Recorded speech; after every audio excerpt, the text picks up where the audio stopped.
Do, do, do, do. Hey, we're live. We're live, everybody. It's JJ Conway. I want to welcome you to our first broadcast of Black History Month, our first broadcast of February. Actually, did we do one this year? I think we did. I think we've done some this year. It's been kind of squirrely between all of the issues, the health, the homegoings, the ice storm, and all the things. But we are here, and I'm excited to be here with you for Fireside Chat. For those of you who are new to our broadcasts, this is our live recording of the Ladies of Wealth podcast. And the Ladies of Wealth podcast is then broken up. Wait, no, the recording is then broken up into multiple pieces and combined together to make the Ladies of Wealth podcast, which you can find at ladiesofwealth.com. If you have a business, if you have something great to share with hardworking women and a few good men who are trying to dump debt and build wealth, then go ahead and head to ladiesofwealth.com and you will be able to apply to be a guest, find past episodes, and even leave me your question anonymously, either through text or spoken, or you can also leave your contact information. Well, hello there. It's the banana that we've all come to love and know as Ultra Nene. What do you have for us today, Ultra Nene? I figured, Be loud. I figured, since I always have it already drawn, I Mhm. figured today would be special. So I'm gonna draw it in front of your eye. Okay, you already told them you already picked it. I didn't. You did.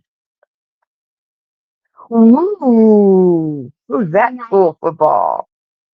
Okay. Now, let's see what it says. What does it say? It says 34. Every touchdown is a proof of hard work. Make sure you're in the small one. There you go. Every touchdown is a proof of hard work, huh? And what does that mean to you? That means to me, like every point you score, Hmm. that's proof of how hard you've worked to get that point. Oh. Like that's proof of how much you've done Hmm. to get to that point. Hmm.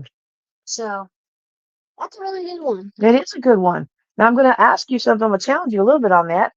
Does that mean if you don't score that you haven't worked hard enough? No, Why not? because sometimes you just go against a better team. Like if we go against Brownwood, Oh, you mean for your league? yeah, we lost the Super Bowl 28-0.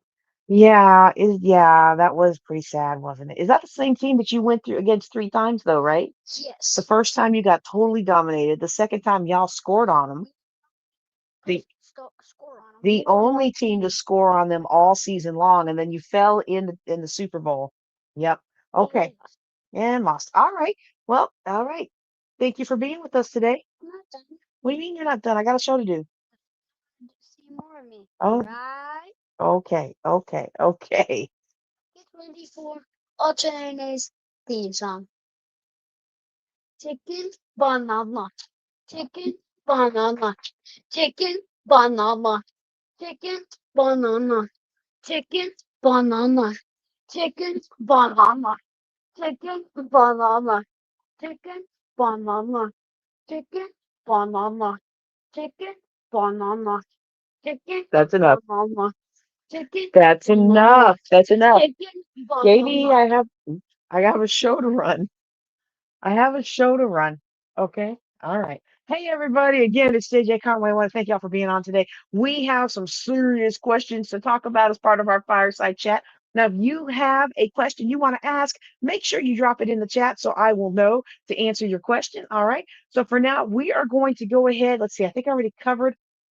Did I cover announcements? I think I did. So we are going to go ahead and we are going to get right into our questions. Let me call up the first question, which I kind of already know off the top of my head, because these are some doozies today, y'all. And I love it. I love it. Some of these aren't necessarily 100% aligned with wealth building, but I think you're going to really enjoy them. And the thing is, for me, anything that impacts our emotional state impacts our wealth. Okay. And so we're going to answer some questions, including we're going to answer about the boyfriend who wants a church wedding, but not a legal wedding.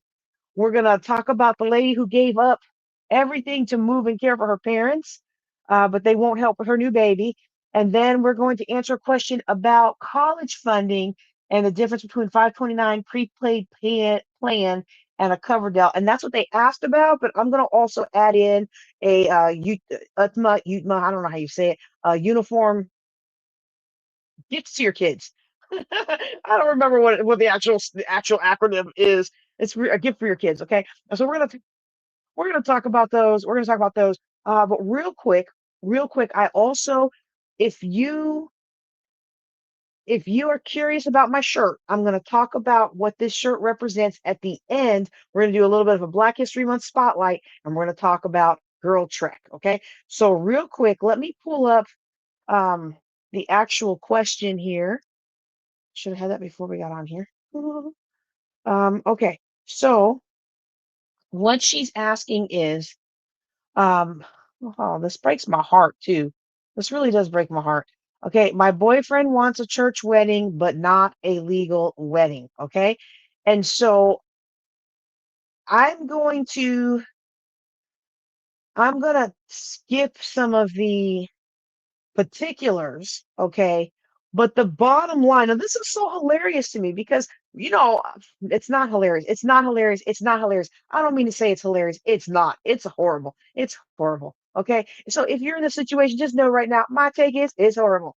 If you are dating somebody, usually what happens is they don't want to get married, period. You want to get married, they don't. They pretend they want to get married so they can get you in. But then as time goes on, 1 year turns to 5 years, turns to 10 years, you begin to realize these people don't want to get married. And if I want to get married, I got to move on and find somebody who does because I'm not getting any younger. Okay. And so, and that's the situation that we normally have. But in this one, the individual has the boyfriend that's like, I want to go and have a church wedding with the big dress and the big party and all that stuff, but I don't want to have the legal wedding. And so, I'm going to be upfront with y'all. When I first saw that, I said, uh-oh, this guy already married. Okay, so we're going to talk a little bit about this from a financial standpoint. But first, let's talk about some reasons why you might be dating somebody who wants to have the big party, the big display, but they don't want to actually go down to the courthouse, sign the marriage license, and be officially married. Because, hold on, let me mute real quick.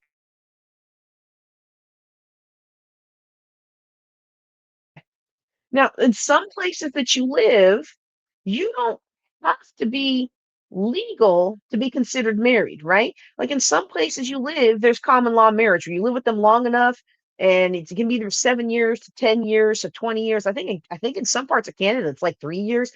Different parts of the world have different standards on that. And if you live with somebody long enough, then for the purposes of the law and inheritance and things like that, you could be considered married. But that's not the same as actually being married. So if that's important to you to have things to pass on to heirs, or if it's important to you that your children have a legacy with their father or mother, in whichever situation you're in, you want to make sure you lock that down with paperwork. Okay, and so, what a lot of people who've never been married before don't realize is that you don't just go down to the street and go down to the Justice of the Peace and show up on the courthouse steps and get married.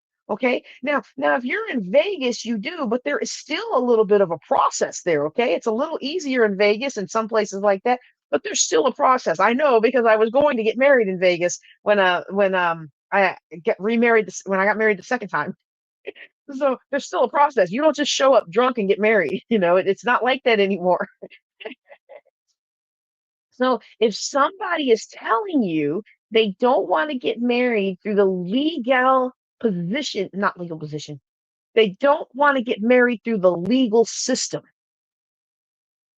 I hate to be the bearer of bad news, but chances are they're not on the up and up. Okay, so let's look at some of the reasons why somebody might say something like that. Okay, especially if this person wants to have you stay home and rear the children, or if this person wants you all to buy property and things like that together, like you're going to be commingled on paper in other areas, but you're not going to be commingled on paper in the one that really matters when it comes to divorce, death of a spouse, even sickness of a spouse. Now, look, I know it sounds pessimistic for me to be like, you need to lock that stuff down. So if he leaves you or cheats on you, you have legal recourse, right? But that's not the only reason that marriage protects you. Whether you're a man or a woman, marriage protects you in certain ways because if he goes into the hospital, if he goes into the hospital, they don't have to recognize you as being able to be there and be in there in the ICU and all that stuff unless you're married.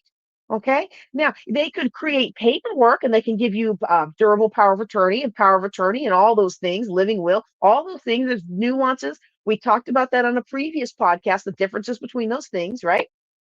They could do that. But if they're not willing to, get married, I wonder if they really want to go to a lawyer to do that. Okay. So, okay, so it's not just pessimism about divorce, but there are other legit ups and downs, ebbs and flows of life where it is very helpful that if you're going to be a life partner with somebody, that you marry them. Okay. And I understand there are people who don't want to get married. I remember somebody that I worked with one time. She I don't know how I feel about this. I'm just saying I understand. Okay. Me understanding somebody's situation does not mean I agree with their decisions. Okay. I just saying I understand because I knew this person who was receiving like $3,000 or $4,000 a month in alimony because her ex-husband had brought her here from a third world country and then he divorced her and she didn't have any skills and she couldn't hold a job and it took her a long time to be able to get to hold a very low level job, which is where I met her. And she was dating somebody, but they weren't going to get married because if they got married they would lose that money. Now if I'm the ex-husband, I'm a little perturbed about that, like you're having your cake and eat it too. But I'm just saying there are some reasons why people don't want to get married that aren't just I want to defraud you. Okay. That said, in this case, let me tell you one of the reasons why. And again, I'm going to try not to go too much into this because this was something that was recent. A lot of times when somebody forwards me a question, like it was a friend of a friend or something like that, normally I age those a little bit. Okay. But this one's fairly recent and I don't want somebody's bestie to get like outed because I gave too many details on their friend's situation. Uh, so in this case, the prospective husband is like, this we'll save so much money in taxes. And I'm like, have you ever heard of the single tax? Like there are people groups that are fighting for the right to be married and considered married under tax law because they feel it's unfair that our current established marriages in most parts of the United States at least are between a man and a woman. And they're like, we want the same tax benefits. We've been together for 12 years. We want the same tax benefits as everybody else. And you find that you don't want to file taxes with your partner. Red flag, red flag, red flag. I'm sure the reason that man doesn't want to file taxes with this young lady is because he don't want her to know what he's got. Okay. Another reason he probably don't want to. Okay, wait. Let me do one thing at a time. One thing at a time, because I'm not down there yet. Okay. So well, I already started saying it. I might as well go ahead and say it. My first my first my first red flag with this when I saw the taxes thing is he's married and he don't want you to see his taxes. He don't want it to be researched in the system to find out that he's married. He got him a whole nother family somewhere else in some other state, in some other country, in some other situation. And he is trying to pull one over on his future fiance. Just the fact that he says, or I think it's better for us taxes. We'll save so much money in taxes. And then turns around and says, and I do want you to be a stay-at-home mom. You said you always wanted to do that, and I can make sure that happens. Red flag, red flag, red flag, all over. You know what? I should get a red flag. I've got a it's buried because I wasn't planning on using it today. I've got a penalty flag, but I need a red flag. I need a red card. Boom, you're out. You're out, you know? Um, okay. So my thinking My thinking is he's probably got a family somewhere else, okay? Or the next thing I thought is that if he applies for marriage, maybe he isn't married right now, but he was married and he hasn't told you that. Okay. Okay. So that's another reason why somebody might want to do this. Okay. Now, the next thing that I want you to think about in this situation, okay, the next thing you might want to think about in the situation is that he's got some things in his record. He's got some things in his record that are not savory.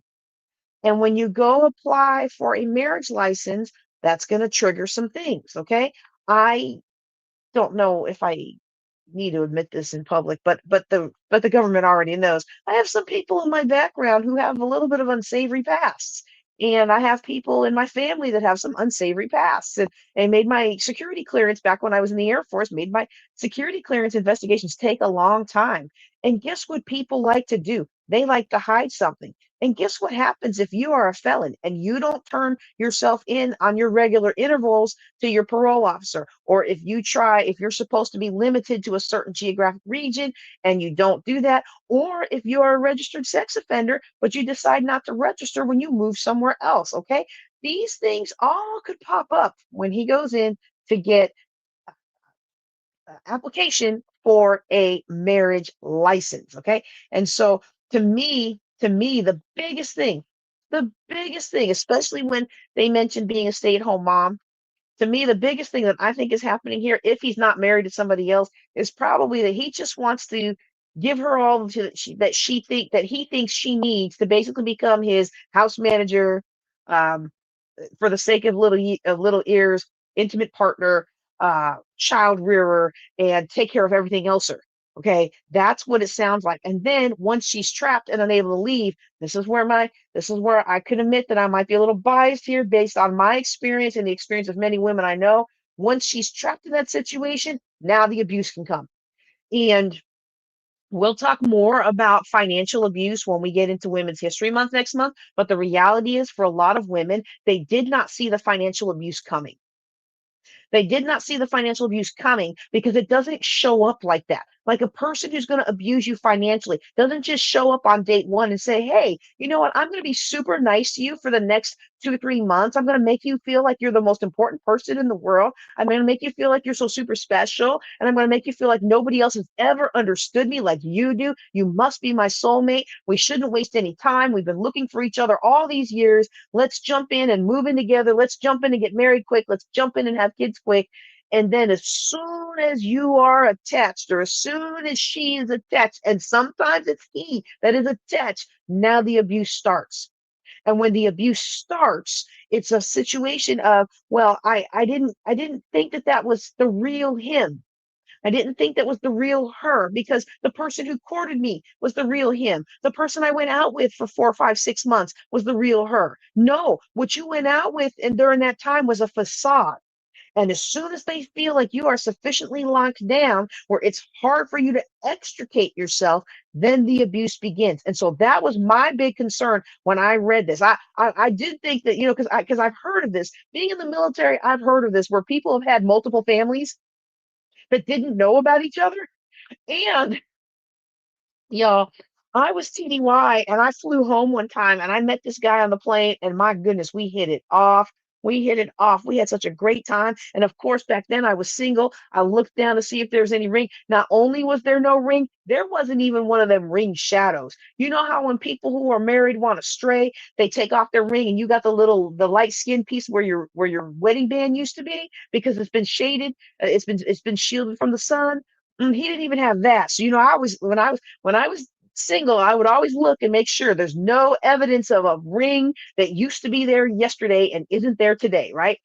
Y'all, he flirted with me, and it was one of those long trips. I think we were coming from overseas or something like that, but it was one of those long trips. We were fellowshipping. We were talking, we were hitting it off, boom, boom, boom. I mean, it had been so rare since I met anybody that I could really converse on that level. Y'all, I was excited. Now, he dampened my excitement. He slowed my roll as we got ready to land, and he said, well, I hate to break this to you, but I'm enlisted and I'm getting ready to retire in about 6 months. So, I hope it's okay if I look you up, right? And I'm like, okay, yeah, sure. Y'all, we get off the plane. I realize that I never got his contact information. Okay. And I really only had a first name. I didn't even have his whole name. Right. So I go to the baggage claim and I go to look for him. And there he is at the baggage claim, y'all, with the biggest wedding ring I have ever seen. It was like, you ever see one of those big, um, the it's called a nut. Okay, I have to be careful. I got a fourth grader boy in the room. It's called a nut. You put it on the bolt, right? It was, wait, let me see if I can do this. It was about that big on his finger. It covered the whole joint between the bottom of his finger and the knuckle. Okay, that's how big it was. Like one of them platinum style, tarnished, dark tarnished, not black metal, but like it's like a antique silver or a platinum style wedding band. It was the biggest wedding band I had ever seen. And I thought to myself, that man has on the biggest wedding band I've ever seen. Let me see what his family looks like. And sure enough, his family come out. He has some older kids, like 10, who had missed dad. For him to have been in that relationship that long and not have a wedding band thing, maybe he worked in maintenance or something where they don't wear their wedding bands that often. But for you to not have any shame or any indication that you were married with kids, y'all, some people, they know exactly what they're doing and they're good at it too. That's why you can't be too careful. You got to look for the red flags. And in this case, my red flags, I did. My first thought was, I wonder if he doesn't want to get married because he doesn't want her to find out that he's got another family somewhere. He's already married to somebody else, and he don't want to divorce her. Right? That was my first thought, and then my second thought was, or this man is financially abusive. Okay, so now if you're in a situation like this, what do you do? Okay, what do you do? Because there's just so few good outcomes. Like, what's another one? I think there's what's another one? Sometimes people don't get married because they want the woman to get the benefits. They want to get certain benefits. And I know we are not going to feed into the stereotype that every single mama is a welfare mama. Okay. Most of the people that were getting benefits when I was trying to figure out what I was going to do in $800,000 of debt. They were hardworking people who were just struggling to make it. Okay, so we're not going to go down that road today. But there are people out there that have this, welfare queen myth, and they think, oh, if we just play it up, her parents will be satisfied, she'll be satisfied, and she'll get free money, and that's less work I have to do. You don't want somebody who just wants to put in the minimum effort. Okay, you don't. Okay.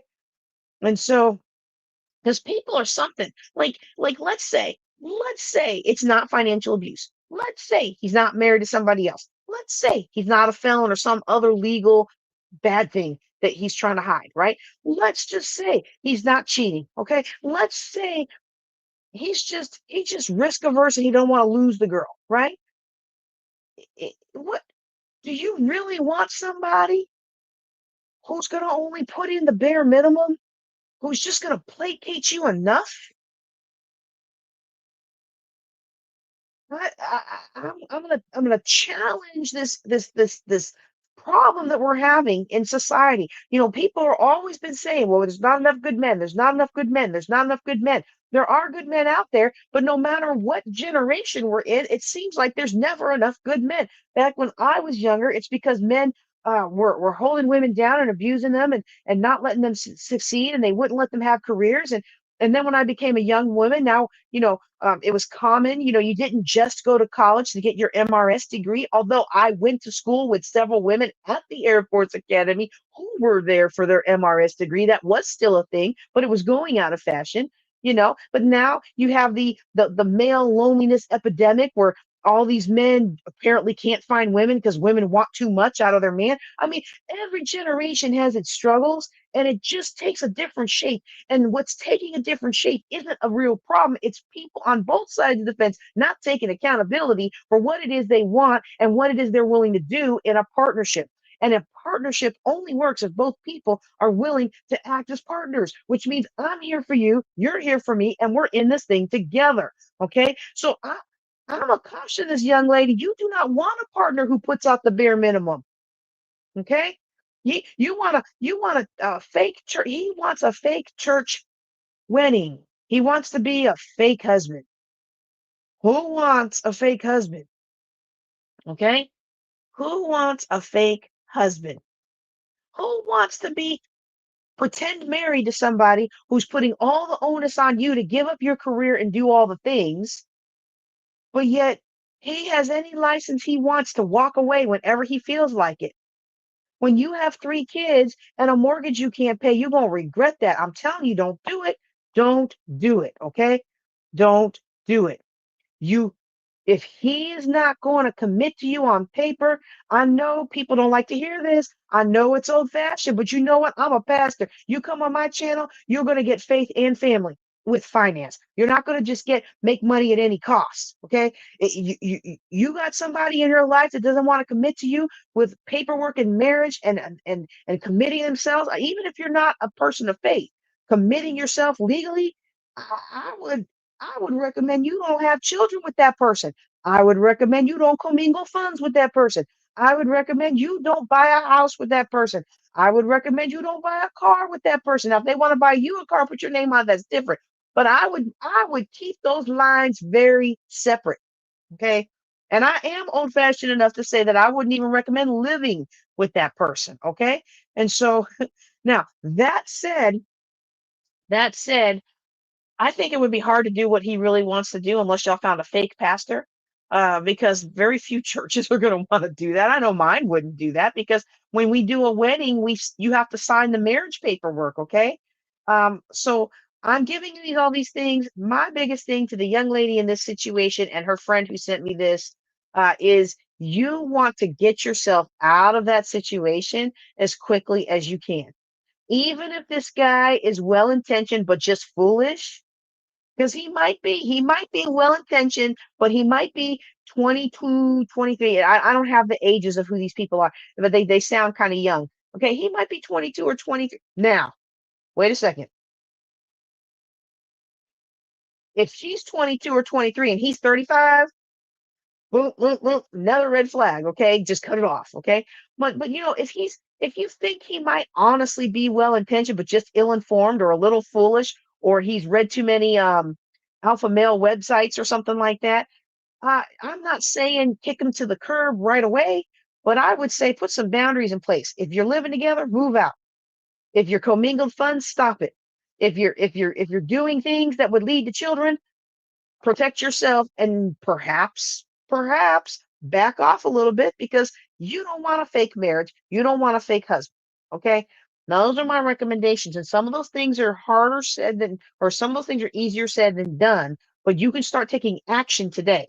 And the cool thing about taking action is even when it takes a while for you to actually do the things you need to do, just the fact that you have an action plan helps you have more confidence and helps you have more strength and helps you hold your head up higher and helps you have much more gumption in your life. And that spills over your energy, the energy that it brings to have a plan for your future spills over into the rest of your life. And the next thing you know, he's feeling that energy. Other people around you are feeling that energy. And then now they are approaching you differently. And so you might actually find that when you start walking in the energy of I'm going to take care of myself and I'm going to protect my future, and my future doesn't include a fake husband, even if you're on the same lease and it's 6 months before you can get out of it, and you're starting to save up your money and you're starting to look for other places, you're starting to reach out and find out if you can room with somebody, rent a room, or go move back home or whatever it is. Once that energy comes out, you might find that he decides to move on to somebody who's an easier target.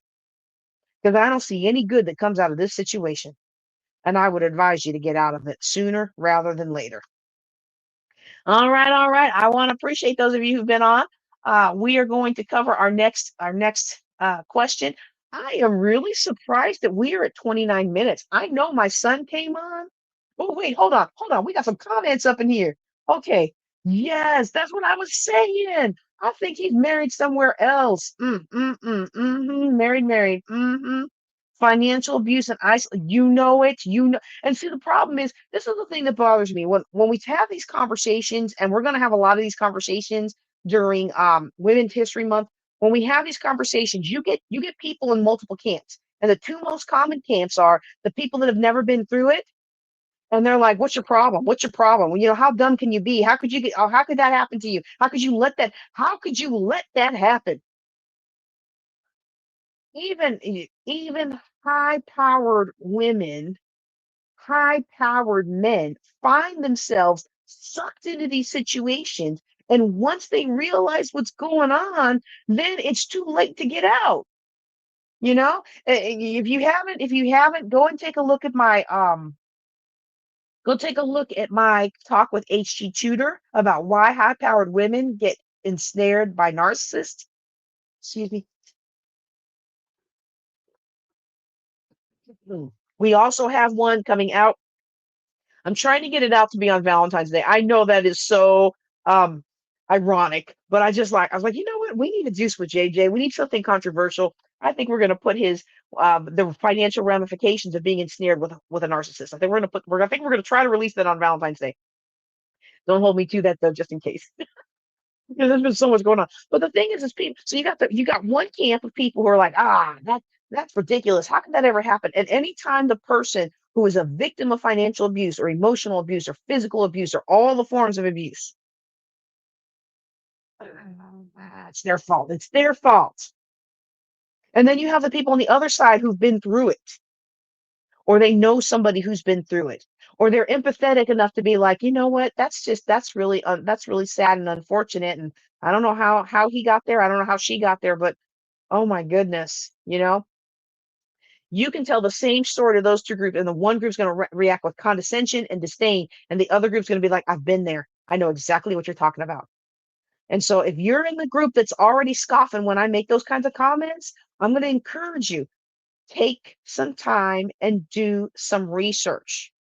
Smart people get ensnared in abusive relationships. Accomplished people get ensnared in abusive relationships.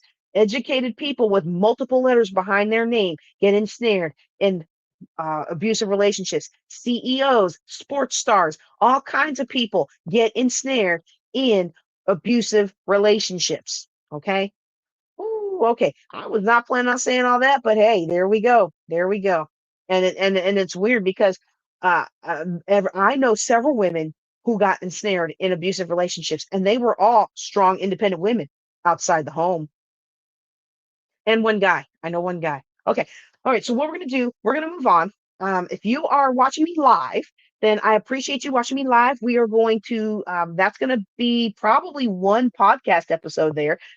One podcast episode on one question. I really am I promise y'all, I'm trying to get better. I'm trying to get down to where each segment is like 7 to 10 minutes. I'm gonna get there one day. Hey, at least one question was just one episode this time.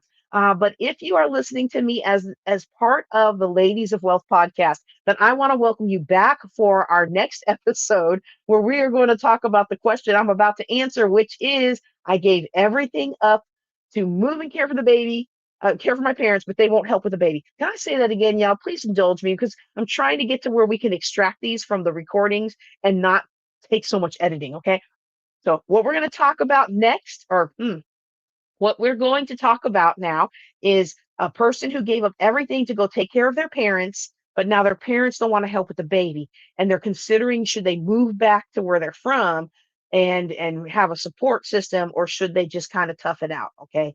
Because they don't want to risk losing their inheritance. All right. Now, if you are listening to me, as part of the Ladies of Wealth podcast, I want to encourage you to come out and join us on Thursday nights. We have a good old time, and I usually stay on. I will tonight. I usually stay on till the last question is answered. So if you've got a money question, go ahead and drop it in the comments so I can get to it. Now, don't you drop them in the comments. We had this happen a couple times when I go to close live stream. And then like 3 comments come in, and I'm like, I can't do anything with that. I've already clicked the click. I've already clicked it. It's gone. And I'm going to try to remember. But if you don't put it in ladiesofwealth.com, I'm not going to remember that next week. I'm just going to be real with you. You got to put it in the system, or you got to do it earlier in the podcast. Okay.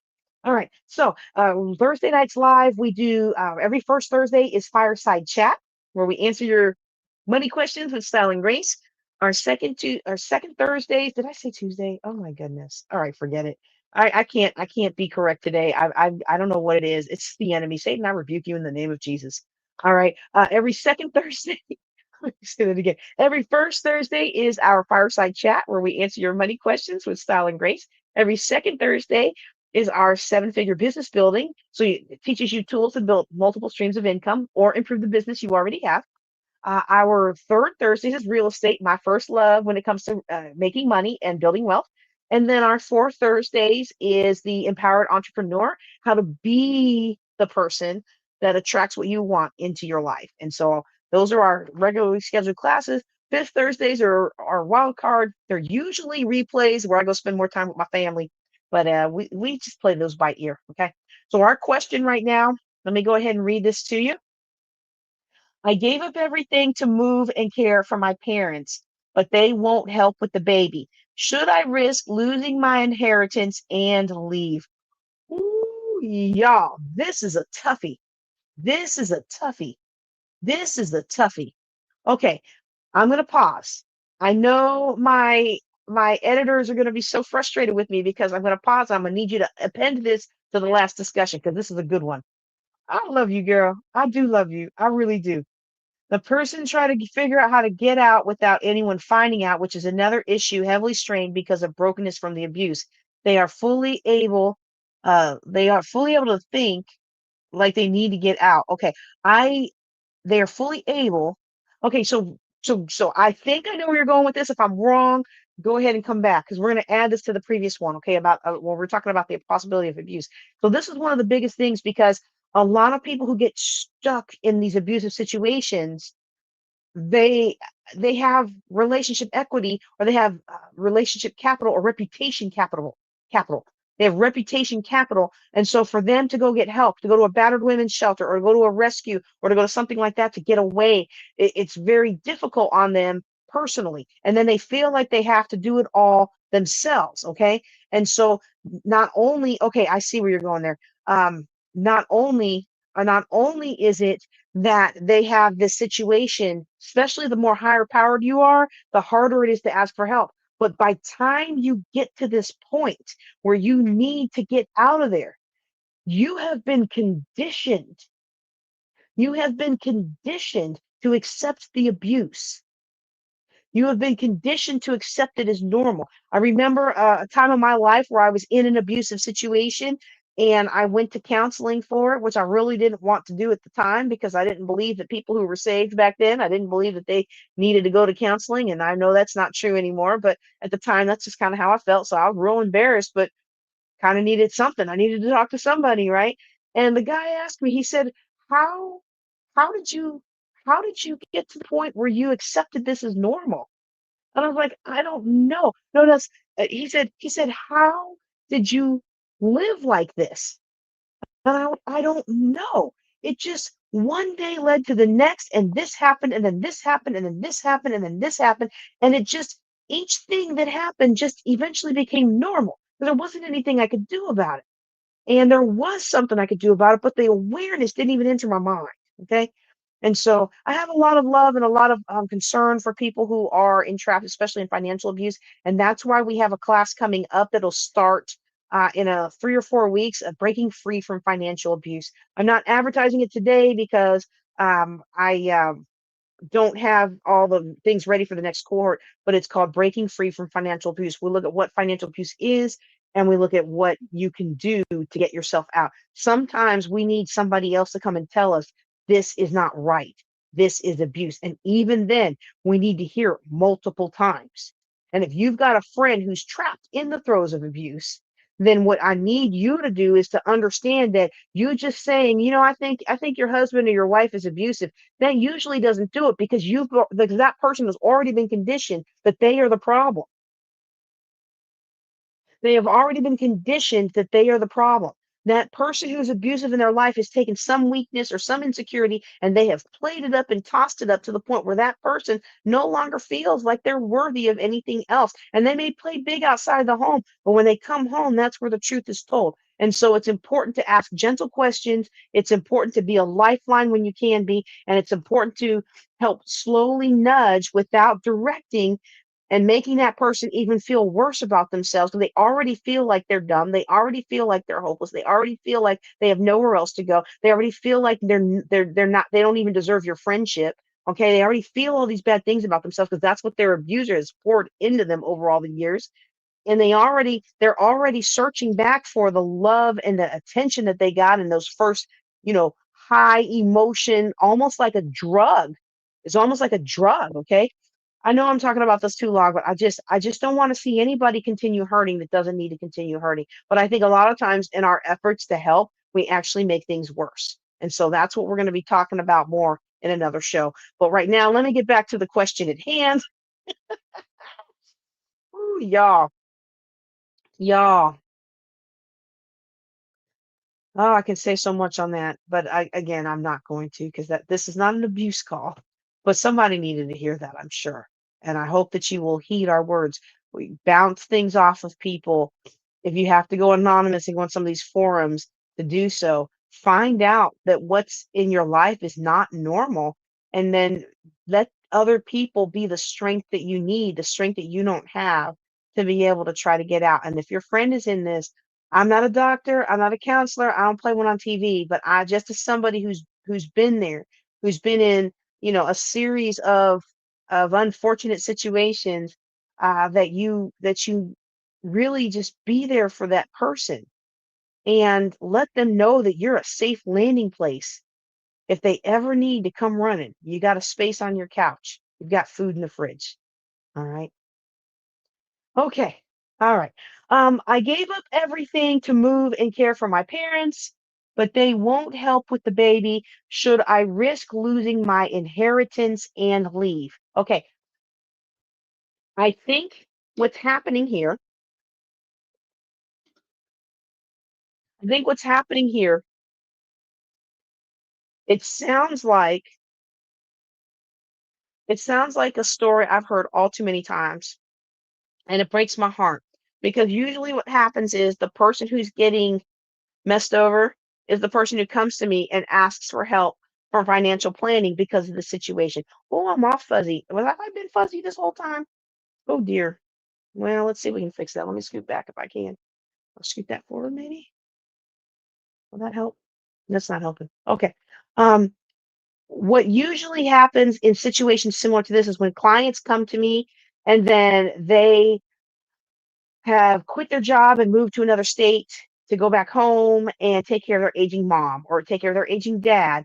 And they give up their career and they go and do all the things to help them with their medical appointments and assisted care that really should be provided by somebody else. And they're promised you'll have the house, have this, or I'll give you the business, or blah blah blah blah blah blah. And then dad dies, mama dies, and guess what? They're not going to do that. They don't give the house or anything to the nice kid. They fall victim to the bully kids who demand that they get everything or get most of it, who then bully the nice kid out of the inheritance or the business or the house or fill in the blank. And the nice kid comes to me and says, "Can you do something?" And I'm like, I can't do much at this point. We can look at the documents. You can pay the money to go get, go get your own lawyer and have the challenge, to have the final stuff challenged. You can challenge a will, by the way. Um, but it's usually unsuccessful in situations like this because the person who gave up everything has such a tender heart and such a caring personality and such a demeanor that does not lend itself to being as aggressive as is needed to solve these problems. I hope I'm saying that delicately because I don't want to hurt anybody's feelings. I don't want you to feel like you got to be a mean person to do well in life. Okay. If you're not a mean person and you're not a super aggressive, gonna stick it to my sister and brothers no matter what, or let me, or if you're the person that feels like standing your ground and asserting yourself is being mean, you're not wrong to assert yourself, but you're worried that if you do assert yourself, your sister or your brother or your cousins or your uncle or your auntie or whoever is not going to invite you back for Thanksgiving dinner. And to you, that relationship is more important than the house that you were promised. Okay. If you're that kind of personality, Your personality does not lend itself to taking care of this business. And that's why everybody's steamrolling over you. And that's probably why, if I may, that's probably why, that's probably why your parents didn't go to the others when they needed help. They went to you because you were kind and you were caring and you were going to put up with a whole lot of their foolishness. So, in that situation, that this person, I imagine that this person was following down that timeline.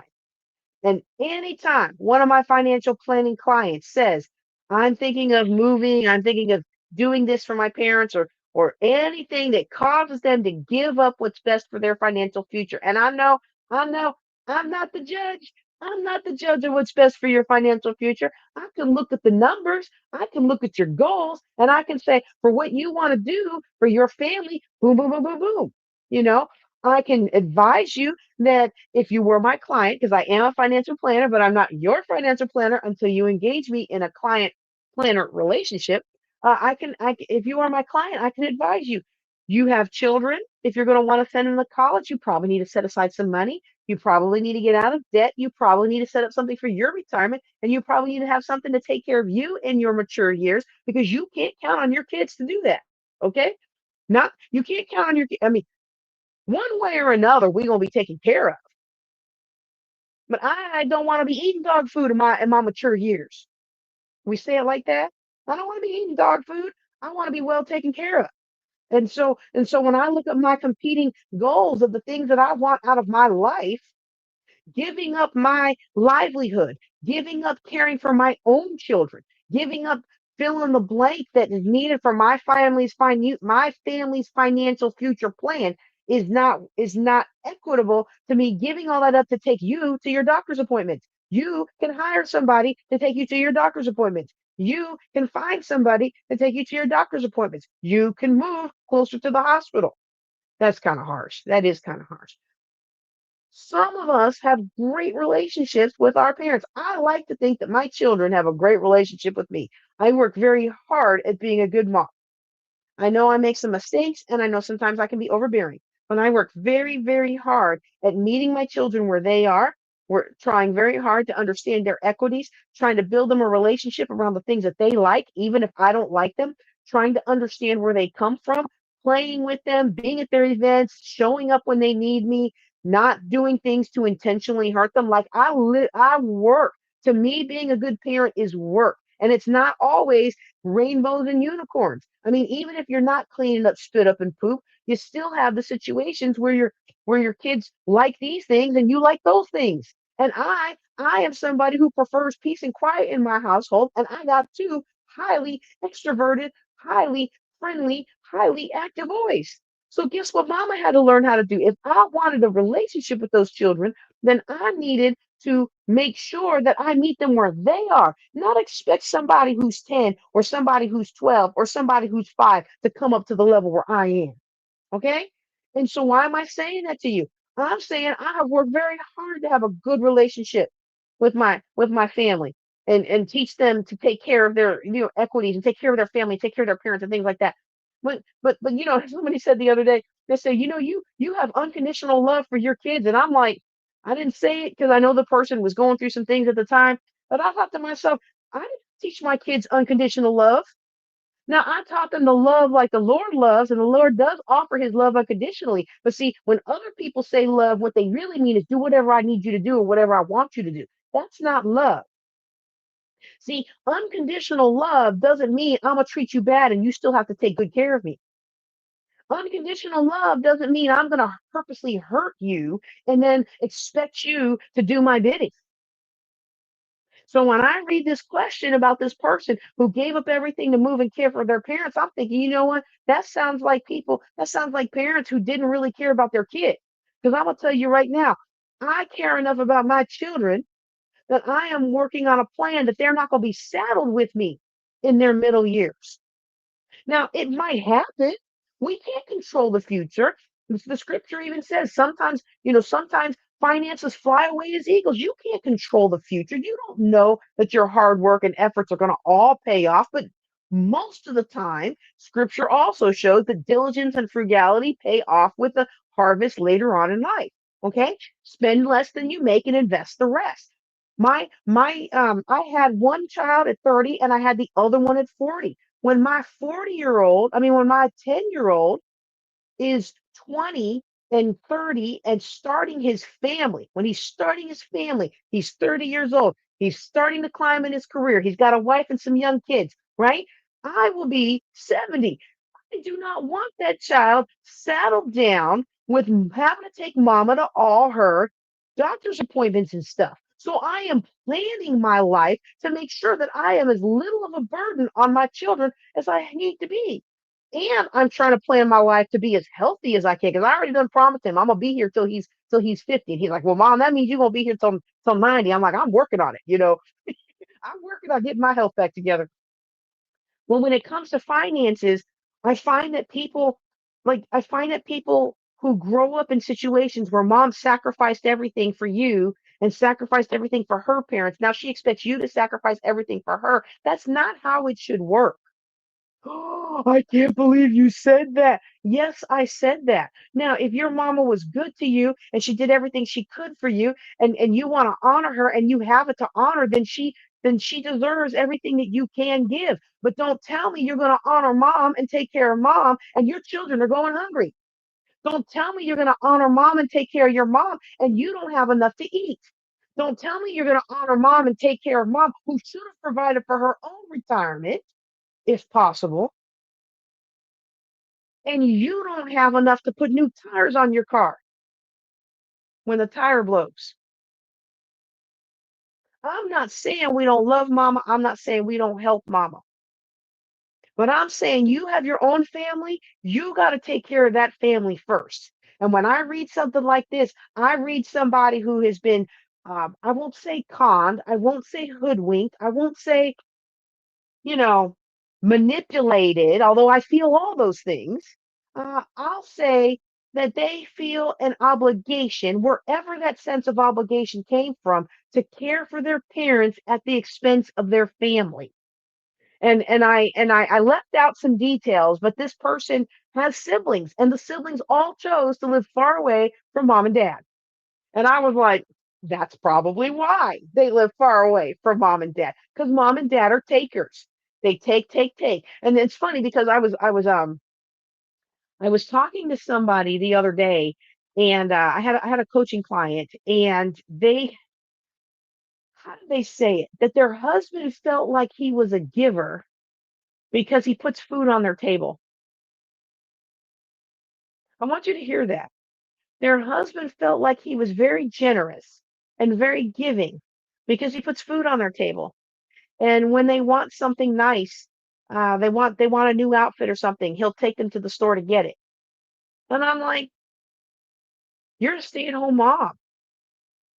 Your role should be that when you need something, he takes you to go get it, or he gives you the money to go get it. Your role should be that y'all have a spend plan as a family that allots something to your clothing and your hair and your nails and your groceries and whatever else every month. Now, I'm going to say something. I'm going to say something, and I'm going to make sure if my husband's watching this, which I think he's watching sports previews, but just in case, I am not talking about him. When it used to kill me when I was active duty Air Force, I would go to the commissary and the young airmen would be in the commissary shopping with their wife. And the wife would get all the groceries in the thing, and then the young airman would pay it, and then they would go back to work and their wife would go home with the food. And I'm like, I understand that sometimes people who are young don't understand how to spend, plan, and budget, and but he shouldn't be controlling all the money. Okay. Now, when me and my husband go to the store, yes, we go together. It's part of our Sunday. It's our Sunday routine. For 5 years now, I've been retired from the Air Force, and every Sunday that we're both home, we go to the grocery store and we shop together. Okay, and he pays for it, and that's out of our household budget, right? But so I don't want you to think that it's the same thing. But there's a difference between I'm going to do this thing and I'm going to be controlling. Okay, and so when I look at this person, I'm like, this person probably has parents that have been very self-centered and very controlling. And they might think that they're giving, just like that young airman might think that he is giving, because look at how generous he is buying all the groceries for the family. Uh, I'm sorry, when you're a partnership, you're supposed to be partners. Okay. And so the sad part, the reason I bring that up is because sometimes you can't tell somebody they're not generous. And I'm like, generous? Y- Y'all don't ever host anybody. Y'all don't donate to anything. Y'all don't do any of these things. And that was one of the things that she was coming to me for because she wanted to, she used to do those things before she got married, and now they didn't do any of them. And so when this young lady that asked the question about moving, I could absolutely see them going, her going and confronting her parents about, I did all the sacrifice for you, and you're not even willing to help me with my newborn. I could see that. The parents turning it around on them. Well, we're so generous and we're so giving. We allowed you to come back here and be by us and come to dinner once a month, in our mature fixed income years, right? And so you have to be very careful for that. But when I read this, it makes me so sad because if you had consulted me before you went, I would have asked some serious questions, and I'll get to those questions in a second. I want to answer the question at hand, which is should I risk losing my inheritance and leave? And so what I'm taking by that is this person could go back to where they came from, where they have a support system who can help them with the baby, but they moved out to where they don't have anybody and they don't have anybody to support them with the baby, and their parents aren't being supportive. And so I mean, do I understand the thought about I'm going to be a grandparent and my life is not wrapped up with my grandkids? My life is not being free babysitting for you for the next 10 years. Like I get that. I totally get that. And I forgot I told him. Philip reminded me the other day, a couple months ago actually. He said, don't forget, you said that you would give me at least 1 month or 1 weekend a month of childcare, of watching my baby if I have kids. And I was like, I forgot I said that, but if you say I said that, I'll try to remember that. But look, we're not trying to have no grandkids before we have some degrees. I ain't trying to be no grandmother yet. I know I'm old enough, but I'm not trying to do that yet. Um, but he said, I said, I really said that to you. He said, yeah, you said, because I'm not going to be one of those grandmas sitting around the house with nothing to do. I'm going to have stuff to do. So I must have said this to him when I had left his father and before I remarried. But once you graduate from high school, I got plans. I got a life to live. So apparently, I told her I'm gonna be out doing life. But so I get that part of it. But in a situation where you are feeling, this is how this person writes. When I read what they wrote, it sounds like they're feeling like I better not leave or I'll be cut out of the will. That feeling right there, if any of that is based in any conversations that you have actually had with your parents and not just your own personal fear, that is manipulation. Now, let me tell you something about wills. You could do everything that your parents want done, and they could still not have you in the will. And you say, oh, well, that's not fair. No, it's not fair, but that's usually what happens. I'm telling you, as a financial planner, people don't come to me like, oh my goodness, my mom cut my sister out of the will, and my sister gave up everything to take care of my mom, and I really want to give her something. Can I do that? I don't get that question. I get my kids, my siblings cut me out and they forced mom's hand and somehow she left everything to them instead of me. And what do I do now? I was supposed to get the business. I was supposed to get the car. Okay. You have to make decisions based on what's best for your family. Now I can understand if the inheritance is a couple $1 million that you would feel like you really, really don't want to get cut out of that. But guess what? I you have no control over that. I would rather you go somewhere where you're going to have support rearing that precious little one, where you have friends who can help with daycare and babysitting. And when you just are your wits end and you need a break because you can't handle crying not one more minute, and the baby done spit up all over the car seat 7 days out of a week. So you've had to wash that thing 7 weeks in a row. And if y'all have never washed a car seat that has been spit up in, let me tell you, it is a whole ordeal and a nasty one too. And so if from my perspective as a financial planner, the best thing you can do for your finances is take care of your family. And the best thing you can do for taking care of your family is be where you are loved, respected, and you have support. And if there is a place like that that exists, and I'm not just talking about made up, but a place like that that exists, then I personally say, forget the inheritance, go be where you can have a healthy family unit. Now, let me address something I just mentioned there. I said if that place actually exists. There are a lot of us who discover, especially military families, when you move away, your group of friends, they're going to be on with you on Facebook, they're going to be with you on Insta, they're going to be on a group chat, you're going to be interacting every day, every day, every day, every day. But their life has moved in a different direction since you moved. So you have to make sure before you uproot again that you are actually moving to a situation that is going to benefit you. And to do that, I recommend a series of visits back home so you can ascertain whether or not these friends are still friends. Because I have had that happen twice now where I have moved back to a place where I used to live. Twice the military had sent me back somewhere where I lived before, and I had a great group and a great friendship with the people that were there. And then I went away, and then 5, 7, 10 years later, I came back, and those relationships were never the same. So I'm not saying that to cast judgment on the person who asked the question. I'm just saying the realities of friendships as we age, you want to make sure first before you uproot and go. But don't stay somewhere where you think that you don't have any support, you don't have any friends, you haven't been able to fit into the local community just because your parents have an inheritance. Okay? Let me tell you something about inheritances. Inheritances come and go. I have found it interesting the number of times that I have been in and out of my mom's will. And usually it's something like, I'm leaving all the grandkids something, but you can take care of yourself, so I'm not leaving you anything. And then when I got a divorce, I was back in the will for a little bit, and then I pulled myself out of that. I got myself out of that situation. I was $800,000 in debt at the time. I really appreciated it, but I'm so sad because I was so used to being told I wasn't in the will. So my mom's trying to tell me about the will, and I'm in the back seat of the car, like, I just got off the airplane. Why is she telling me this? And she's like, the reason I'm telling you this is because we put you in the will. And I was like, oh, I've been hearing for I've been hearing for 10 years. I'm not in there. I felt bad. I wasn't trying to be disrespectful. I was just tired. And sometimes like if you're a parent and you have multiple kids, you may not realize this. This has nothing to do with what we're talking about, but it has to do with my story that I just told to reinforce what we're talking about. If you have multiple kids, you might not realize this, but a lot of times parents talk about one kid more than everybody else, and that kid can like do no wrong. And even when they do wrong, it's not, oh, this kid did me so wrong. It's this kid did me so wrong. What a great parent I was. Oh, boy, they put me through, but I just love them. It's never, you were such a great kid. So after a while, you can get tired of hearing about that stuff, and I try really hard because I had that experience in my life. I try really hard not to do that to my kids, okay?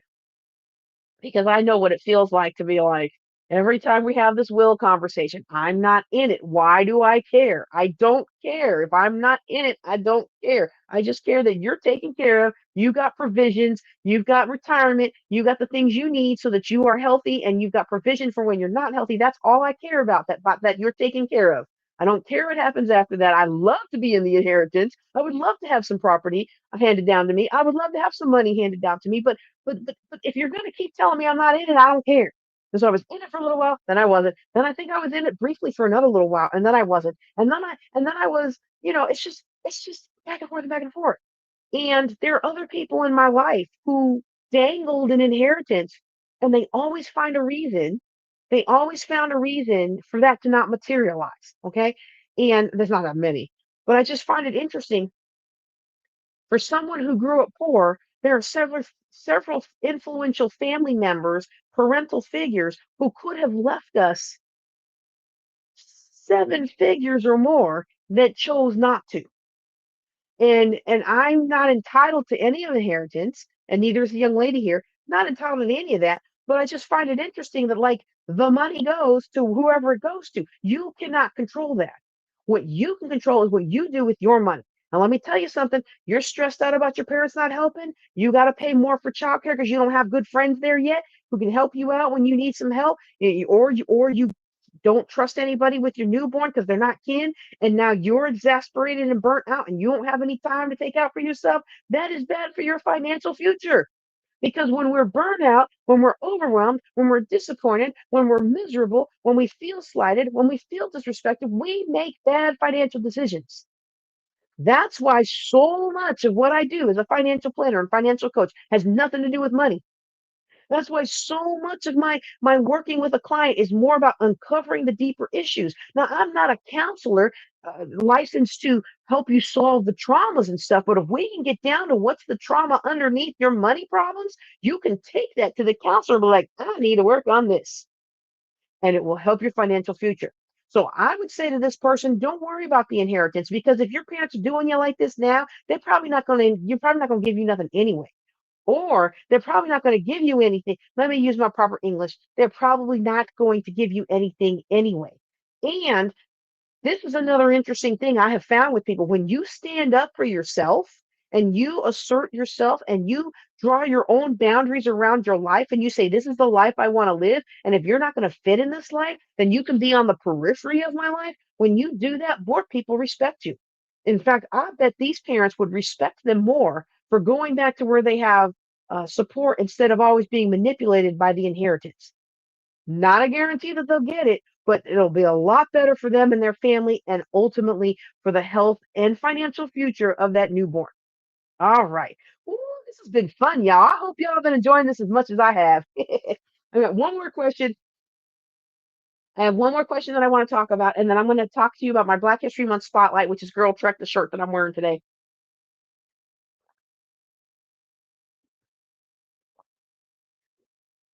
I really hope my drinking doesn't come out too loud. The camera. Okay. So, all right. Our last question for today, and this is one where if you've been with me for a couple years, I have changed my mind and my teaching on this over the years. Okay. So, um, wait. Oh, okay. What I forgot to do is remind everybody that this is our live recording for the Ladies of Wealth podcast.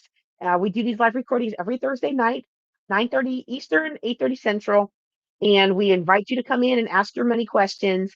And then we we split up the live recording into the podcasts. And I know if you go out there right now, I know we got a lot of stuff missing. We had some copyright issues, and I thought we resolved them, but we didn't. And then they came up again. I thought we did, but we didn't. And so now y'all, my YouTube channel is not making any money, and I am not happy about it. I am on a probation, and I am not happy about it. So we had some things we had to address. Okay. But we do the recordings on Thursday nights, and we encourage you to do that live. If you can't make it live, it gets broken up and eventually becomes part of the Ladies of Wealth podcast. And so if you just joined us, we just talked the last segment. We just talked the last segment for the last show. That segment will be its own show. We just talked about someone who gave up everything to care for their parents, but the parents don't want to help with the newborn baby. So if that's something you missed, go back and catch the last episode so you can get that. Today we're going to be talking about I gave up everything. Oh no, I just did that one. Uh, okay, today we're going to be talking about college funding. I'm confused about college funding. What's the difference between a 529 plan, prepaid plan, pre pre blah?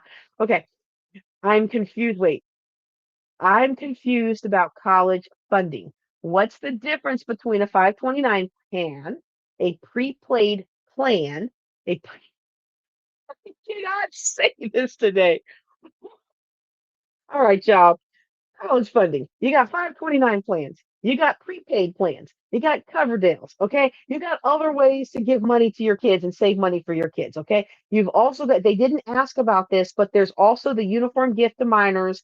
And I forget there's another version of that uniform transfer. There's one that's a TA and one that's a GA. I know I'm a financial planner. I should know that off the top of my head, but I don't, because I don't really recommend those. Okay. Not for the population I tend to serve. Okay. I tend to serve a lower income population, and there are more mo better. tax advantage ways to handle that. Okay, there's better ways to handle that for the populations that I serve, especially if that parent has not already had a history and a legacy of teaching that child how to manage money. Because with the uniform gift to minors, or either one of those two plans, when that child hits a certain age, you got no control over that thing anymore. And I'm gonna be upfront with y'all. I didn't save all this money to have you spend it away partying. Okay. And how many of us have had family members that have sold away inheritances for pennies on the dollar because they wanted to go party with their friends, or because they didn't know how to handle money, or they didn't know the value of money? Okay. So this person did not ask about that. I'm just gonna mention that real quick. Uh, the reason certain people use the uniform gift to minors, is because there's no limits. There's no limits on how much you can put in there. The only thing is, and there's no limits on what you can do with it. So if your kid doesn't go to college, well, or the kid doesn't go to trade school, because it does work for trade schools well.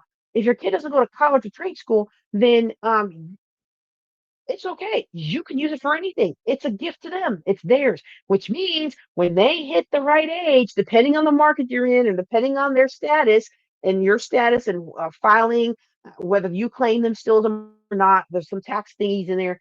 Uh, Depending on all that stuff, they turn 18, that money becomes theirs. Or if they're still under your, I forget what the technical term is, but if they're still under your umbrella for taxes and stuff, it could be as up to 25, but still, at 25, it's there. So you don't saved $100,000 because you thought, oh, I'm going to use this esoteric thing. Well, actually, let me rephrase that. If you can save two or $300,000 for your kid in one of these, you don't need the rest of the advice I'm about to give.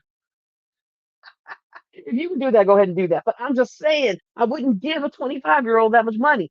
You might do better to put it in a trust or something. Okay, but that's not what this person asked about. They asked about prepaid plans versus 529s versus Coverdells. Okay, and those of you who've been with me for, I'd say maybe 6 or 7 years ago. Uh-oh, my little one's probably doing something over there. Um, I changed my mind about the Coverdale because I found out that there were some unique things you could do with a Coverdale. Okay. And recently, I have changed my mind about prepaid tuition. I used to not like prepaid tuition plans at all. Okay. So I'm going to give you what these three are: the prepaid, the Coverdale, and the 529. And then we're going to talk about which situations is best for which plan and which family. Okay. Prepaid tuition plan is exactly what it sounds like. You are basically prepaying the tuition for this student so that when the student goes to school, your costs are locked in. Now, when did I retire? I retired in 2020, so it was about a year or two before that. I looked in my account for my son, my 529 for my oldest son.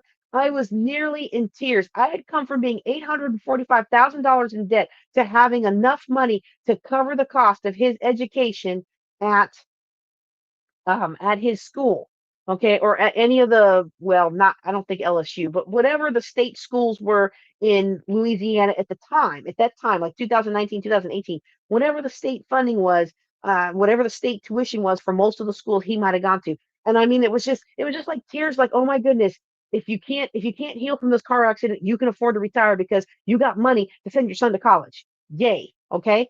And uh, that was it. By the time he graduated in 2024, that amount that was saved would barely cost 2 years of in-state tuition. The costs have exponentially grown. Well, depending on how you see it on the thing, exponentially grown. Okay. Exponentially grown. And so I used to not want prepaid tuition because my thing was you could invest that money in a 529 plan. And then if that child didn't go to school, you could roll it over to another child's plan. Okay. Or you could use it for yourself to go to school. Well, now, depending on your situation and depending on your school, you might want a prepaid plan.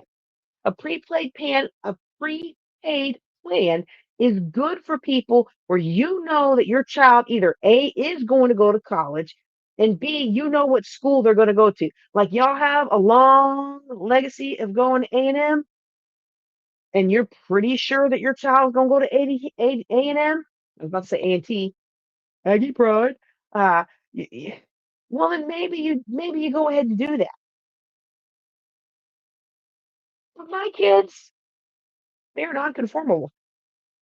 The, they will conform when they have to, but when mama pushes something, they resist.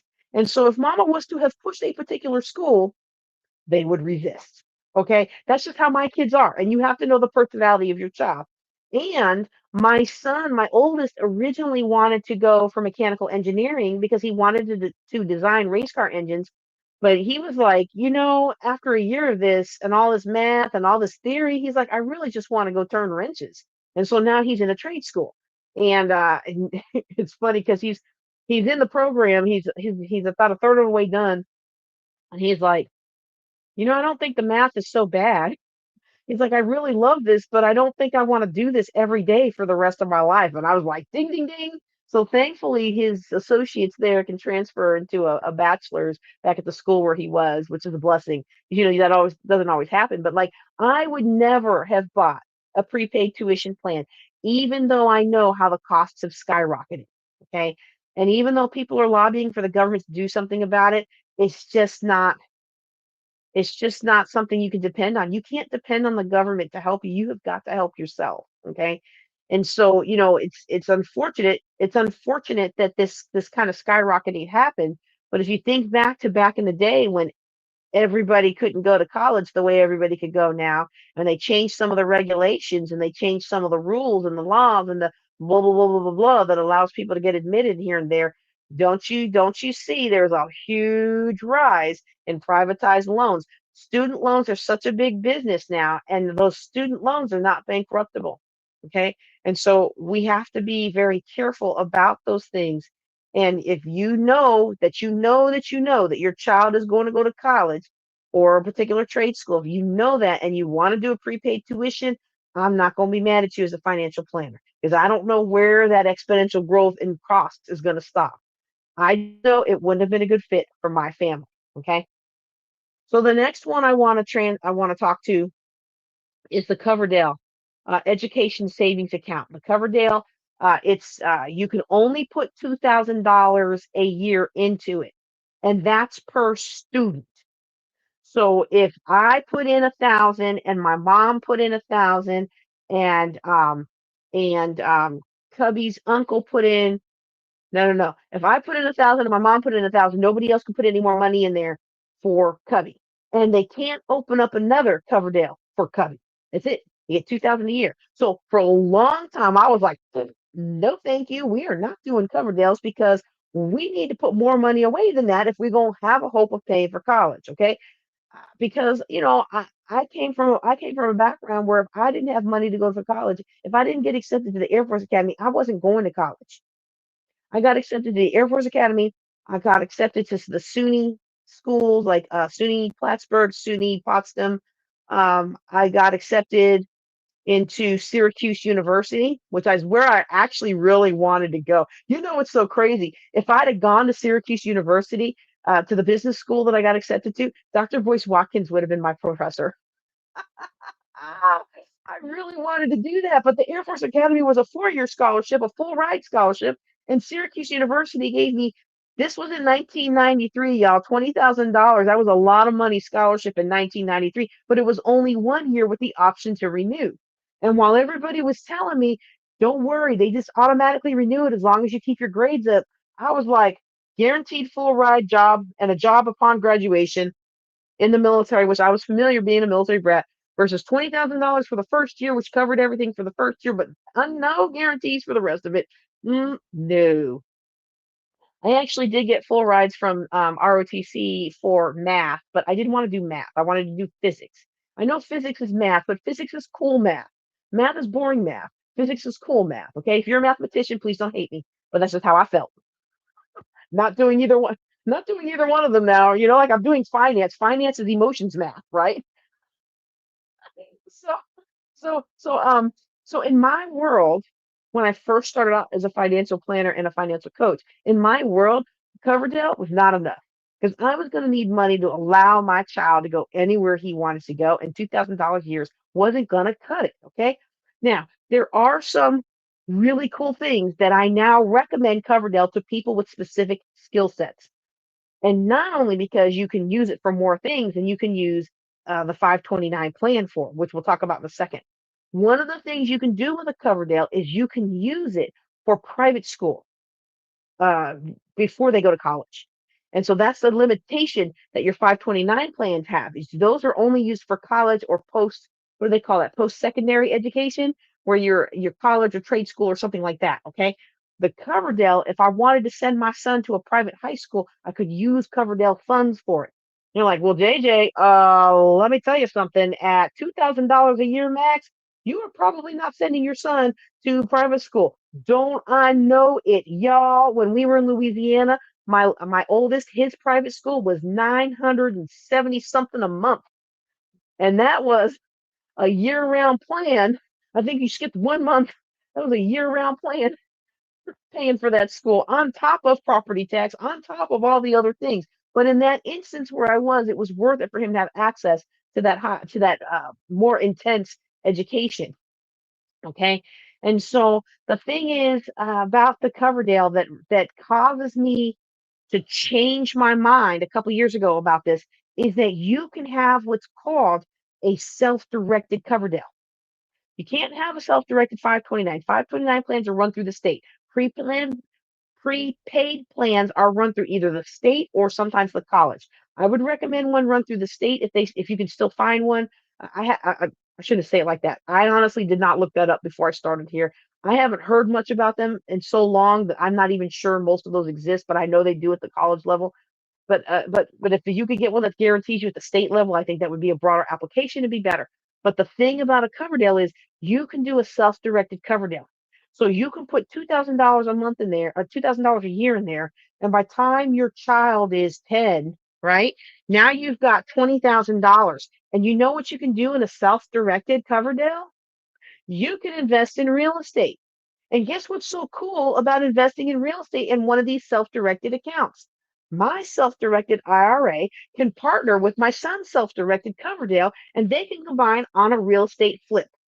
Now, even though my son's Coverdale might only contribute 2,000 this year, and my self-directed IRA might cover 100,000, and they go and do a $102,000 flip, we can set up the operating agreement such that my son's Coverdale gets all the profit beyond replenishing my IRA. Or if I got it like that, which I don't yet, but if I got it like that, I can set it up that my son's Coverdale gets all the profit or 95% of the profit or whatever it is. And so you can effectively, if you do solid research, I mean, I want to see if I can I draw this out? I don't think I need to draw it out. He put his Coverdale puts in $2,000. My IRA puts in $100,000. They go do $102,000 flip and they sell that property for $250,000. Okay. So 102 from 250, okay, is 148. Okay. Be with me on the math there. It's math in public. I might mess it up. You know, I was a scientist for years, but sometimes I mess up math in public. But $148,000. And I can stipulate that my IRA, according to the agreement, my IRA is going to get 10% of the profits and his Coverdale is going to get 90% of the profits. Now I'm making the math in public hard because that what that means is my IRA is going to get $14,000, $14,200, and my son's Coverdale is going to get the rest. So real quick, okay, 148 minus 14. I gotta have to do that on paper. Sorry. 148, 148 thousand. Okay, so 148 minus 14, 2 is 800, 3, 3, 1. It's $133,000 and $133,800. $133,800. I took that 2,000 from the Coverdale and I did one flip, one very well placed flip. Most of us aren't going to get that kind of profit, and I turned it into over $100,000. Can you send your kids to school off of one flip per month that makes, or one flip per year that makes 130 something thousand dollars? Mm-hmm. Yes, you can. Now, Am I going to recommend that for everybody? Of course not. You know why? Because all of us don't have the skill set to do one flip a month. We don't all have the team, I mean, a year. We don't have the team to do $100,000 in flip profits in a year. We don't have the skill set. We don't have a lot of things. Most of the people that come to me, they're trying to get out of debt. They're trying to get into their wealth. They're trying to get there. Now, I get some, I do have a couple of celebrity clients, and they're already there. And then we teach them this strategy, right? But if you know how to evaluate a property and you know how to go after properties that have big upswing and big profit, you can put your child to school on $2,000 a year plus whatever you've got in your self-directed IRA. And that's when the Coverdell makes the most sense for me. Doesn't mean it doesn't make sense in other use cases, but for the people that are in my list, most of the time we need more money, not more headaches. Okay. And so I like that. $133,800. You can go to private school on that pretty easy, can't you? Now, one thing that you do have to watch out for with the Coverdell is the money has to be used by 30, by age 30, the kid's age 30. Okay. The last one I'm going to cover is the 529 plan. And this is one where a lot of us are more familiar with. It's the traditional college savings plan. And the thing about the college savings plan is that you've got high contribution limits. How do I want to say that? There's no limit to what you can put in. However, if you hit a certain amount, you trigger the gift tax provisions and you might be obligated to gift tax later. Now, people get real scared about gift tax, but for most of us, gift tax isn't even going to come into play in our lifetime because we're not going to give enough gifts to hit the threshold where we actually have to pay the tax. We accrue the tax.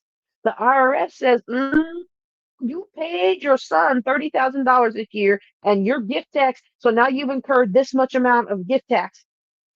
Okay. But you don't always have to pay it. That's the thing. And we get so scared of stuff because we don't understand it. So this is definitely something, if you're thinking about doing this and you got it like that, this is something I definitely recommend talking with a tax advisor because each spouse can give gifts to their children.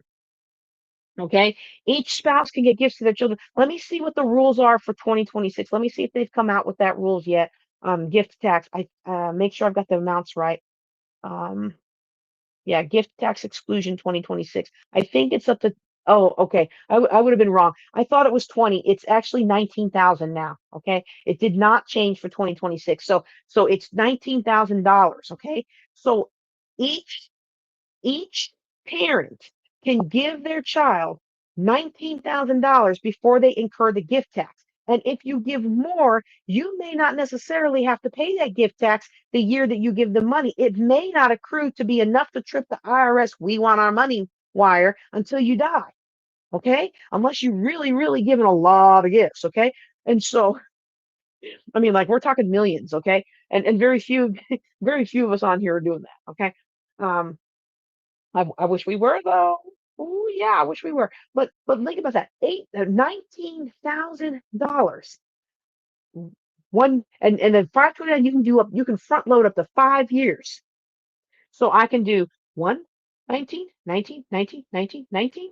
Ooh, so that is $195,000 that I could put. I mean, no. I'm sorry. Math in public. That is $95,000. I'm still thinking about that house example. Like I made a really juicy example. I'm like, man, I wish I could do that in real life. I'm not that good of a flipper yet.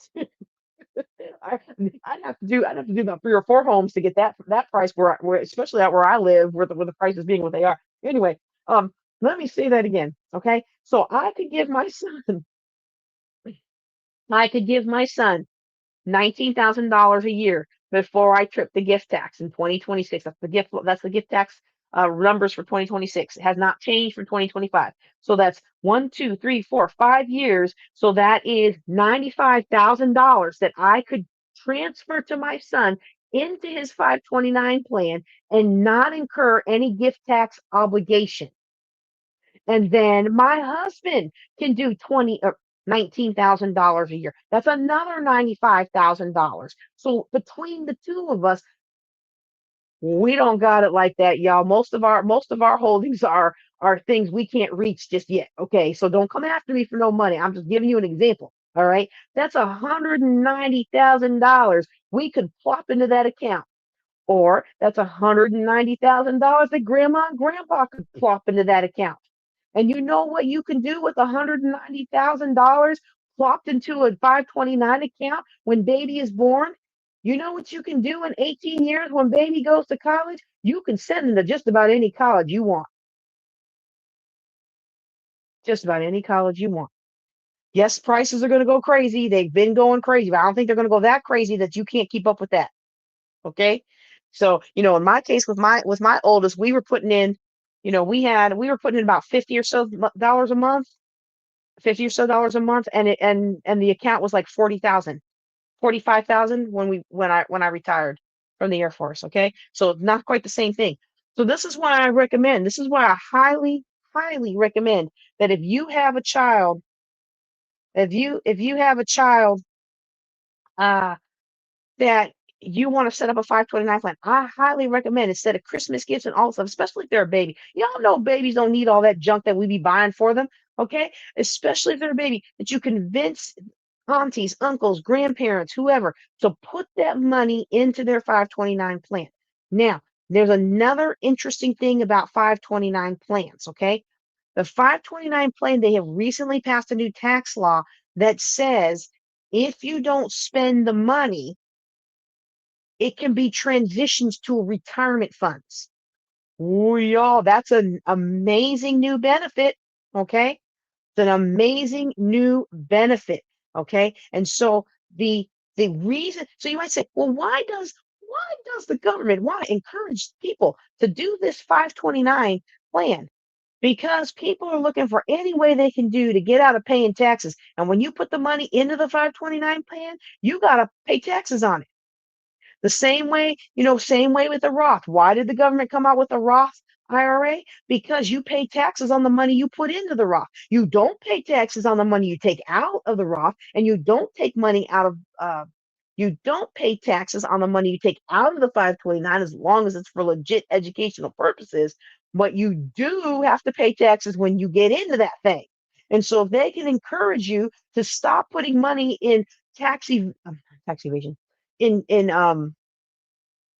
tax deductible. What is the word I'm looking for? I need an accountant to help me out here. If you can choose to put money in a savings vehicles where you don't have to pay tax on that money, like your 401ks, you put money in your 401k, you don't have to pay tax on that money. Okay. Or you could choose to put it in a Roth IRA. You pay tax on that money, you just don't pay tax later. With a traditional IRA or a traditional Roth, I mean, with a traditional IRA or a traditional uh, 401k or something like that, you don't pay taxes on the money you put in there. You can sock away a lot of cash without having to be taxed on it right now. But when you pull that money out, you got to pay taxes on the money you pull out. Well, the government has every vested interest in getting money from you right now. So they are making it easy and easy and easy for you to save money right now and then not have to, because they want the money right now. They need more money right now. They want money right now. And this is why my original mentor, Larry Burkett, this is the reason why my original mentor, Larry Burkett, he did not like it when they came out with the IRA and the self-direct. My goodness, girl, get the terminology together. When they came out with that Roth IRA, he didn't trust it. He's like, you can't trust the government. You better get your tax deduction now. You get a tax deduction now by filling out your regular IRA or your regular 401k. Don't trust that Roth. And now it's like, man, I'm glad. I'm glad. I mean, I wasn't in a position anyway. I was in the military, but once I got able to do the thrift savings plan, I'll tell you what, I did do some traditional thrift savings plan, but then I put everything else in the Roth thrift savings plan. Okay. So yeah, that's something that's very important. Okay. But I want you to understand why the government's doing this, because a lot of times it's very easy to not trust. And that doesn't mean that we're not going to get, 20 years from now and the government's not going to change their mind again. I don't know what the government's going to do. My goodness, nobody could have predicted what the past year was going to be like. Nobody could have predicted that. I mean, Okay, so somebody did write and say that all the things that have happened were things that he wanted to do, but nobody ever thought it was going to actually happen. Okay, and so, I mean, anyway, this is not a political show. I'm just saying. Okay, so we do have some concerns about that. Another thing about 529, you as the person who owns the account, you control where the money goes. That money never becomes the property of the child. That's one of the things that I liked about it, because if my children get to acting crazy, guess who gets their 529 money? Mama, who is a lifelong earner. I mean, lifelong earner. I hope not. Not almost as passive income. Their mama, who is a lifelong learner and loves going to school and loves taking classes and would be happy to spend that money up. And now that they changed the tax code to put that into the IRA, I mean, into your retirement funds, ooh, you better believe hey, you don't want to go to college. Okay. You want to fool around and not do what you're supposed to do? Thank you. Thank you for your contribution to JJ Conway's retirement. Okay. Seriously though. That's one of the great things about the 529 plan. You can add beneficiaries to the same account. You can put some in, take some out, and you can change it however you want. The person in charge of the account earns the money, and multiple people can have 529 accounts for the same child. So remember, we talked about the Coverdell. You get 2,000 a year, and that's it. So you better coordinate with grandma. If grandma's going to do one, maybe y'all should work together and put all the money in one account so y'all can keep track of that, right? You don't want no tax hit later. You could get away with doing something wrong for a long time, but at the wrong time, the time when you really need that money, you really need some peace in your household. That's when the enemy gets busy. Oh, I see they have a tax problem here. Let's go ahead and get on them for that. Okay. So dot your I's and cross your T's on that. All right. The uniform gift to minors. Hey, you can want to do that. That's fine. But then once that child comes of age, that money is not yours anymore. You have no control over it. Okay. So each one of these things has a different up and a down, and it's important for you to understand what's going to be the best for your personal situation. Okay. Let me see. Did I cover everything on the 529? You have to spend it in certain things. You can't spend it on everything, but more and more things are becoming included. Okay, and I like that. Like more and more things are becoming included. Okay, uh, big one with the 529. 529 plans are not like IRAs or anything else where you can just go to like Vanguard or Chase or Fidelity or something and open up your own account. 529 plans are run through the state. Okay. And a lot of prepaid plans are also run through the state. Okay. 529 plans are run through the state. Depending on the state you live in, you might get a tax deduction by using your state's 529 plan. You might not, in which case you just want to go choose the one that has the best program at the time that you're choosing it, but you might get a tax deduction. So that's the first place you want to look, is you want to look at what concessions and what enticements and what benefits the plan for your state has. So for example, I was a military out of state in the state that when I was in, I was a resident of one state, and then I transitioned to being um, a resident of Florida. Well, Florida doesn't have, um, if you're not if oh, I can't remember if Florida didn't have it. I know PA didn't have income tax if you were military out of state. So it didn't matter to me if I was in their plan or not. Florida, I can't remember if they just didn't have an income tax or if it just because I was military out of state. But either way, I didn't have to pay tax. So none of those state plans was going to help me anyway. So I picked the one with the lowest cost, which is not the one that it is today. The one with the lowest costs and the highest satisfaction rate is not the same as it was 20 years ago when I picked Phillips. Okay.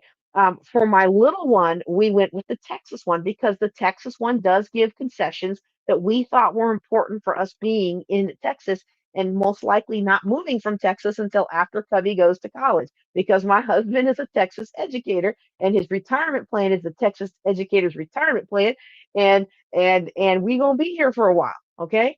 I, I might travel around, but we basically is gonna be our domicile for a while. So you want to check that out. And my favorite place to check out the different plans is another one of my mentors. mostly from a distance, though. I did get to meet him in person, and I was so lame. I was fangirling so bad, but Clark Howard at Clark.com. He has a really good rundown. They keep it up to date, very much so, on what are the best 529 plans for your situation. And so I encourage you to go out there and pick the best one if that's the plan that meets your needs. Okay. Again, if you're really adept at real estate investing and you know you can take 20,000 and turn it into 40 with a flip, you can take 40,000 and turn it to 80. You can take 100,000 and turn it to 150.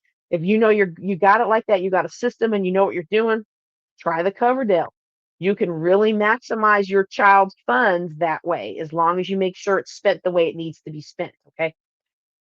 Whew, well, that was fun. I hope y'all got a lot out of that. Okay. I hope y'all got a lot out of that. Oh, I love to see people giving me comments that they are enjoying themselves online. I'm really happy you're there. I think it's so hilarious.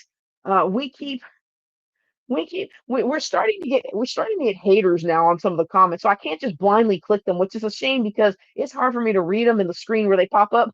There's such tiny text. But I think I was gonna take them off, and then somebody told me, no, you want to leave the controversial comments too because it helps you with your algorithm or something like that. So I said, okay, whatever. I'm not gonna take it to heart though. But I hope you've enjoyed the lessons tonight. I hope you've enjoyed these recordings.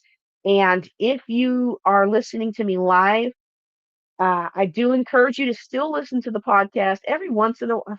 Wait, this is going to sound bad. You already heard it once, so I want you to hear it a second time. No, that's not what I meant to say. What I meant to say is, if you're listening to if you're listening to me as part of the podcast, we encourage you to join us live. I don't want you to not listen to the podcast because I need you to bump up my podcast ratings, right? And I need you to forward it to some friends and I need you to tell people about it. But one of the things that I most enjoy doing with my subscribers is actually getting to interact with you live. And so that's so much fun. And we are going to eventually get back to where we're doing interviews again. We're already starting to line those interviews up. And when we do that, some of the Thursday night classes aren't going to be ported to the podcast. So you definitely want to participate in both if you're part of the JJ Conway tribe. I don't know what we're going to call that tribe, but we're going to come up with a name for it. All right. That's all I've got for you today. Y'all take care. Oh, all take care. And y'all, blah, blah, blah, blah. Y'all take care and be blessed. Oh, goodness.